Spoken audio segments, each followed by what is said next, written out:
तो √7x² minus का 6x minus का 13√7 इज इक्वल टू 0। अगर हम देखें तो इसमें से क्या हम ऐसा बोल सकते हैं, सबसे पहले हम एक काम करते हैं, कौन से दो नंबर्स को हमें, क्योंकि इस नंबर को स्प्लिट करना है, तो ऐसे कौन से दो नंबर होने चाहिए जिसमें हम इसको स्प्लिट करें। तो उसके लिए प्रोडक्ट क्या होना चाहिए, इन दोनों के मल्टीप्लिकेशन के इक्वल। तो वो कितना आ जाएगा, √7 इंटू माइनस का 13√7। अब ये कितना आता है, ये आ जाएगा माइनस का 13 इंटू 7। 13 इंटू 7 कितना होता है, वो आ जाता है 91, माइनस का 91। इतना क्लियर है।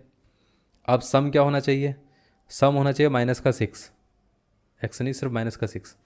अब आप सोचिए इसका जो फैक्टर होंगे, एक तो पॉजिटिव रहेगा एक नेगेटिव रहेगा, ठीक है। अगर हम फैक्टर करके देखें तो 7 और 13 फैक्टर ही आते हैं, उसके अलावा कोई और फैक्टर आता नहीं है। अब कौन सा पॉजिटिव रहेगा कौन सा नेगेटिव, अगर सम हमारा नेगेटिव आ रहा है तो इसका मतलब क्या है कि हाईएस्ट नंबर क्या होगा, नेगेटिव रहेगा, और लोएस्ट नंबर क्या होगा, पॉजिटिव रहेगा। इतना क्लियर है।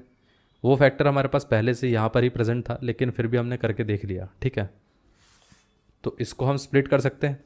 तो ये कितना आ जाएगा, प्लस का 7 और माइनस का 13। तो ये आ जाएगा माइनस का 13x प्लस का 7x माइनस का 13√7, और ये कितना आ गया, √7x² इज इक्वल टू 0।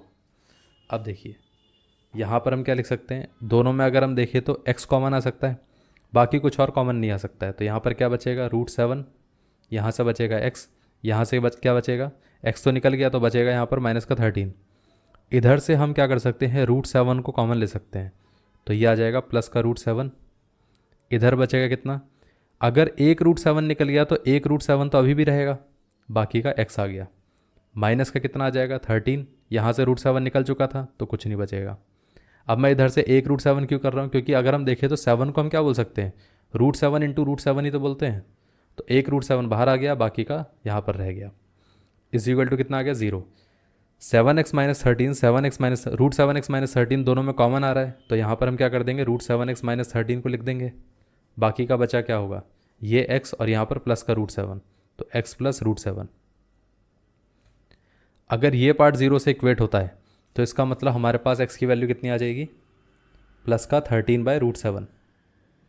और ये पार्ट अगर 0 से इक्वेट होता है तो x की वैल्यू कितनी आ जाएगी, माइनस का √7। ये है आंसर।